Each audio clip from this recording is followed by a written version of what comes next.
So the big question mark in the middle here is, as the gentleman in the back left already pointed out in the beginning, strategy.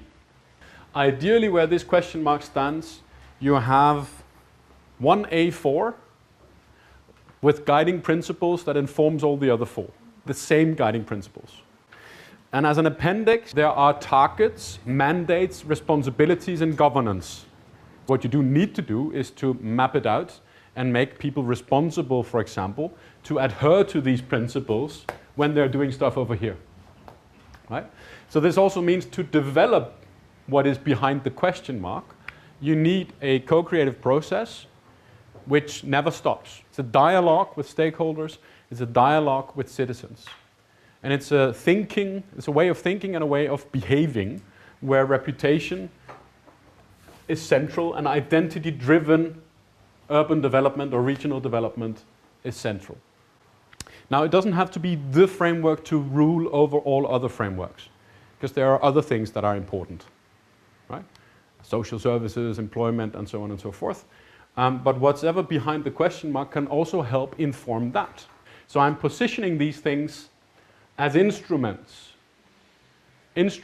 to help deliver the strategy of the place, not to create a separate strategy for the reputation of the place. So this question mark we can also look at in a different way. We can put it in here instead. What we have here is the more marketing way of segmenting the world, where we say, well, we have product-market combinations here, the business climate, the quality of life, leisure experiences, free time, and so on. These are things that belong to the supply world. Right?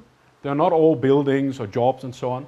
It can also be a certain feeling. Is this an entrepreneurial city? Do I have the perception that if I have a good idea, I could get that idea to fruition in this city?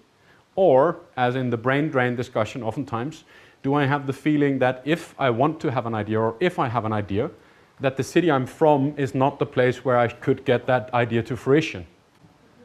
Right? It doesn't have to be real, but if the young creative people have that idea that they need to go somewhere else to be young and creative, then you have a massive problem. That's not just a statistical reality, but a perceptual reality that can be much more determining, because it not only means that the people with ideas move away, but it also means that the people with ideas that stay are not going to try them out.